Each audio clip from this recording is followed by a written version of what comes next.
नमस्कार, जय शिवराय मित्रांनो. पुन्हा एकदा आपलं स्वागत. बघा मित्रांनो, नुकताच मकर संक्रांती उत्सव पार पडलेला आहे 15 जानेवारीला. आणि बघा आपल्या गुडेघर गावामध्ये देखील पारंपरिक पद्धतीने मकर संक्रांती उत्सव पार पडला. याच्यामध्ये महिलांचं हळदी कुंकू असेल, त्याचप्रमाणे संगीत खुर्ची महिलांची, त्याचप्रमाणे लहान मुलांची संगीत खुर्ची, यांसारखे कार्यक्रम केले गेले बघा मित्रांनो. तर मित्रांनो, आज आपण या व्हिडिओमध्ये, आणि व्हिडिओ आपल्या गावावरून आलेला आहे, तर या व्हिडिओमध्ये आपण आमच्या गावामध्ये पार पडलेला हळदी कुंकूचा कार्यक्रम, त्याचप्रमाणे मकर संक्रांतीचा कार्यक्रम आपण पाहणार आहोत. मित्रांनो, व्हिडिओ अगदी शेवटपर्यंत बघा. जर व्हिडिओ आवडला तर व्हिडिओ लाईक करा, शेअर करा, आणि आपल्या चॅनल अजून सबस्क्राईब केलं नसेल तर प्रथम आपल्या चॅनल सबस्क्राईब करून घ्या आणि बेल नोटिफिकेशन ऑन करून ठेवा. त्यामुळे आपल्या चॅनलमध्ये येणाऱ्या सर्व व्हिडिओंची तुम्हाला नोटिफिकेशन येत जाईल. मित्रांनो, तुमच्या देखील गावामध्ये जर असे कार्यक्रम होत असतील तर आम्हाला कमेंटमध्ये सांगा. तर चला बघूया आमच्या गावामध्ये हा पार पडलेला मकर संक्रांतीचा कार्यक्रम. बघा मित्रांनो, आपण पाहतोय बघा, हे आमच्या गावाचे समाज मंदिर आहे आणि इथे सर्व गावचे कार्यक्रम होत असतात. इकडे बघा, इकडे महिला जमलेल्या आहेत सर्व, आणि इकडे तयारी देखील चालू आहे. हळदी कुंकूची तयारी आहे आणि थोड्या वेळात सुरुवात होणार आहे कार्यक्रमाला. ग्रामस्थ देखील जमतीलच. आरती वगैरे होईल, त्यानंतर महिलांचा हळदी कुंकू असणार आहे, त्यानंतर खेळ असणार आहेत, संगीत खुर्ची वगैरे. तर चला बघूया, आता कार्यक्रमाला सुरुवात होईल थोड्या वेळामध्ये. बघा, तयारी वगैरे झालेली आहे इकडे.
बघा मित्रांनो, आता आरती वगैरे झालेली आहे आणि आता महिलांचा जो मुख्य कार्यक्रम आहे हळदी कुंकूचा बघा सुरू होतो. बघा, आपल्या महिला सर्व दर्शन घेत आहेत आणि त्यानंतर हा कार्यक्रम आता सुरू होणार आहे.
जातो तो कार्यक्रम कशासाठी केला जातो की संघटित होण्यासाठी सगळ्या महिला किंवा अन्य पुरुष सगळ्यांची सामाजिक एकी बांधिलकी ही दिसली पाहिजे या दृष्टिकोनाने आपण हे सामाजिक कार्यक्रम राबवतो. त्या सामाजिक कार्यक्रमाचा राबवताना महिलांना सक्षम होण्यासाठी अनेक प्रकारच्या योजना असतात, अनेक प्रकारचे खेळ असतात, अनेक गोष्टी करायच्या असतात. त्यामध्ये ज्या ज्या उत्तीर्ण महिला येतात त्यांनासुद्धा म्हणजे चांगल्या प्रकारचं एखादे चमचा गोटी म्हणा, सुई दोरा म्हणा, अनेक प्रकारचे कार्यक्रम राबवून महिलांनासुद्धा सक्षम बनवलं पाहिजे. आता कसं आहे, महिला ज्यादा प्रमाणात आरक्षण महिलांना आहे. त्याच्यामध्ये ग्रामपंचायती आली, अन्य काय भाग आले, तर आपल्या महिला सक्षम होण्यासाठी आपल्या गटातील आज तुम्ही असा कार्यक्रम राबवला ते आपल्या गटात आपला गट आहे, उमरोली, चिकोळी हे असं गट आहे. अशा महिला असतात, त्यांच्या कार्यकर्त्या, त्यांचे अध्यक्ष त्यांना या कार्यक्रमात समाविष्ट केली गेली. कसं आपली कमीत आपली ओळख तरी देता येईल अशा प्रकारचं आपलं बोलता आलं पाहिजे. जर आपण ह्या छोट्या मोठ्या कार्यक्रमात जर महिला बोलू शकले नाही तर मग पुढे ग्रामपंचायतीमध्ये जर गेली महिला तर तिला अडचण येते. मग काय बोलणार, महिलांना ओळख सांगलं तुमची नेमकी ओळख तरी करून देऊन टाक, म्हणजे तीसुद्धा आपल्याला ओळख करून देणे इतकीसुद्धा आपल्याजवळ पात्रता नसते. त्याच्यामुळे हे सांस्कृतिक कार्यक्रम महिलांसाठी खास महत्त्वाचा कार्यक्रम आहे. यात महिलांना संघटित करून महिलांना उत्तेजन दिलं पाहिजे, महिलांना सक्षम केली पाहिजे, अशा प्रकारचं धोरण असतं. तर तुम्ही पुढच्या गावात गेली, आज समजा तुम्ही अध्यक्ष जर दुसऱ्या गावात गेली तर तुम्हाला त्या गावातसुद्धा तुम्ही बोलायला आले पाहिजे. आज तुम्ही आपल्या गावातसुद्धा महिला मंडळ राबवताय तुम्ही, तर महिला मंडळासुद्धा मार्गदर्शन करताना तुम्हाला आला पाहिजे. कसं असं माहिती आहे, महिला मंडळ एक प्रामुख्याने एक मंडळ आहे. तुम्हाला माहिती नसेल, हा महिला मंडळ गुडेगर महिला मंडळ केव्हापासून स्थापन झालं माहिती आहे का मला? आहे काय? महिला मंडळ गुडेगर महिला मंडळ केव्हापासून स्थापन झाला माहिती आहे तुम्हाला? अजिबात माहिती नाही ना. आपोआप झाला महिला मंडळ. आज पूर्वीच्या नवीन कार्यकर्त्यांनी आज पूर्वीच्या कार्यकर्ते हा महिला मंडळ स्थापन कसा झाला ह्याची थोडीशी मला मी माहिती सांगतो. प्रामुख्याने सपकाळ साहेब आपल्या कुणबी समाजाच्या एक आमदार होऊन गेले. त्यात त्यांची घरवाली मला ओळखीचे सगळ्यांनी काही लोकांनी भेटल्या, त्यांनी या महिला मंडळ स्थापनेचा कार्यक्रम. विश्रांत वैराग हे आपल्या गावातले प्रमुख कार्यकर्ते त्या काळात होते. तर त्या काळामध्ये सामाजिक संघटनाची जी चळवळ होती ती विश्रांत वैरागी राबवत होते. काही ठिकाणी विश्रांत वैरागाच्या गळ्यात समाजाच्या लोकांनी चपलाचे हार घातले अशी सुद्धा परिस्थिती झाली. त्या तसले हार घेऊन सुद्धा तो माणूस आज सपकाळ साहेबासारखा आमदार बनवू शकला. म्हणजे तेव्हाची संघटना केली आणि त्याच्यामुळे आपल्या समाजाचे आमदार होऊ शकले. आज आपण काय करतोय, कुणाची तरी भाकरी भागतोय, काय करतोय ठिकाण नाही. प्रामुख्याने जर असं असं बोलायला गेलं ना, कसं होतं, महिलांना थोडा मार्गदर्शन याच्यात झाला पाहिजे. कसा अशी एक गावातली एक महिला होती, सांगतो तुम्हाला. तिची अशी परिस्थिती होती, घरची माणसं सगळी खाऊन घेऊन सदन होती, सगळी सदन होती. 2-3 दीर होते, 2-3 नंदा होत्या आणि नवरा आपला समाधान कारक असायचा. तर त्याला एवढी खटाटूट करायची माहिती नव्हती. पण त्या नंदा ज्या होत्या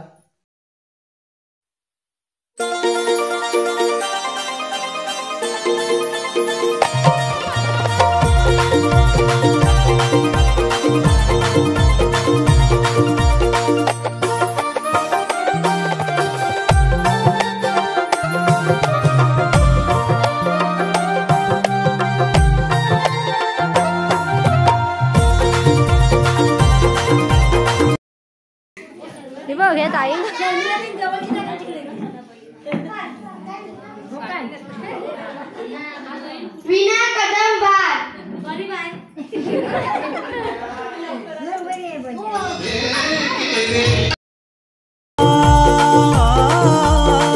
आतुरली धरती आज सारी.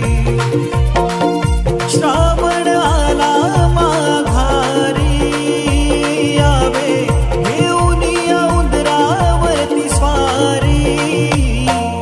गणा आतुरली धरती आ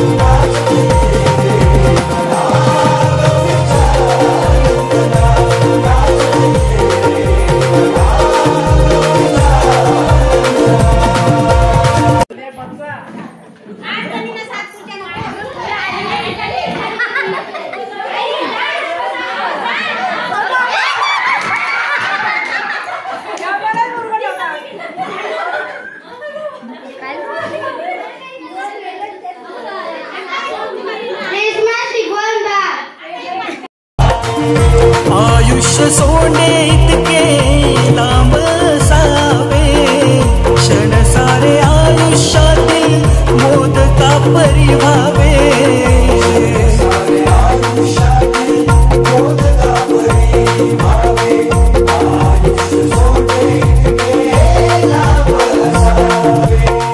दुष्ट दुर्जनाचा तू संहारी हे गणा आतुरली धरती आज सारी हे गणा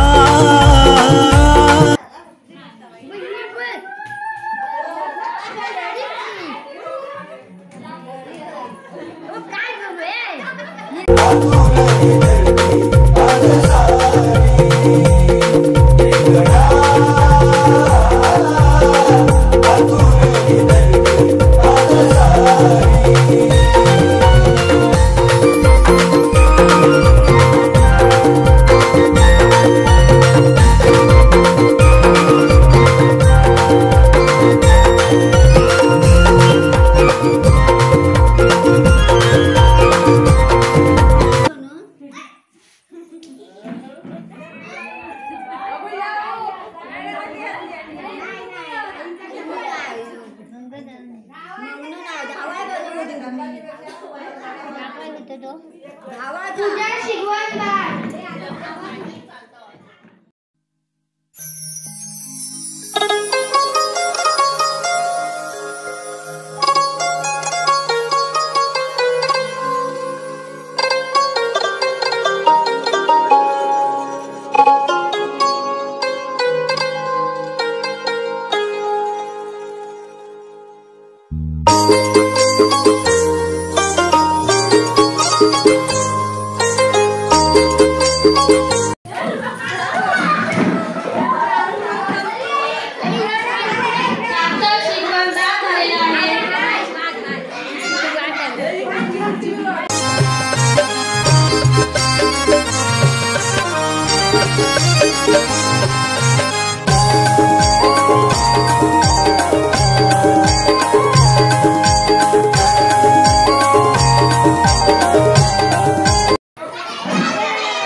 मना नाचत ये रे गणा गौरीच्या नंदना नाचत ये रे गणा गौरीच्या नंदना श्रावण सुखांच्या धारांनी स्पर्शिले मना नाचत ये रे गणा गौरीच्या नंदना सारी धरती आतुरली तुझ्या आगमना सारी धरती आतुरली तुझ्या आगमना नाचत ये रे गणा गौरीच्या नंदना नाचत ये रे गणा गौरीच्या नंदना नाचत ये रे गणा गौरीच्या नंदना नाचत ये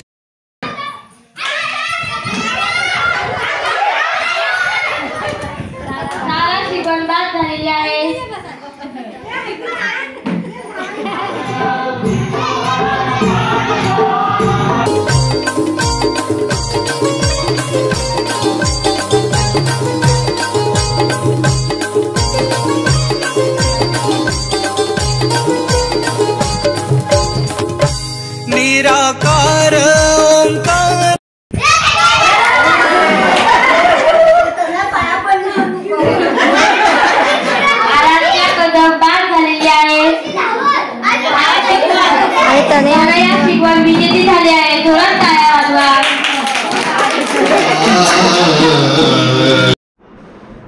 तर बघा मित्रांनो, आपण या व्हिडिओमध्ये पाहिलं की कशा प्रकारे आमच्या मौजे गुडेघर तालुका मंडणगड जिल्हा रत्नागिरी या गावामध्ये पारंपरिक पद्धतीने मकर संक्रांती उत्सव साजरा केला गेला. त्याच्यामध्ये गावातील सर्व ग्रामस्थ महिला सहभागी झाल्या होत्या. महिलांचं हळदी कुंकू देखील पाहिलं आपण, त्याचप्रमाणे संगीत खुर्ची देखील पाहिली. तर मित्रांनो, व्हिडिओ जर आवडला असेल तर व्हिडिओ लाईक करा, शेअर करा आणि जर आपल्या अजून सबस्क्राईब केलं नसेल तर प्रथम आपल्या चॅनलला सबस्क्राईब करून घ्या आणि नोटिफिकेशन बेल ऑन करून ठेवा. त्यामुळे आपल्या चॅनलमध्ये येणाऱ्या नवनवीन व्हिडिओ तुम्हाला पाहता येईल. चला मित्रांनो, थांबूया आणि लवकरच भेटू अशा एखाद्या नवीन व्हिडिओमध्ये. तोपर्यंत बाय बाय, काळजी घ्या.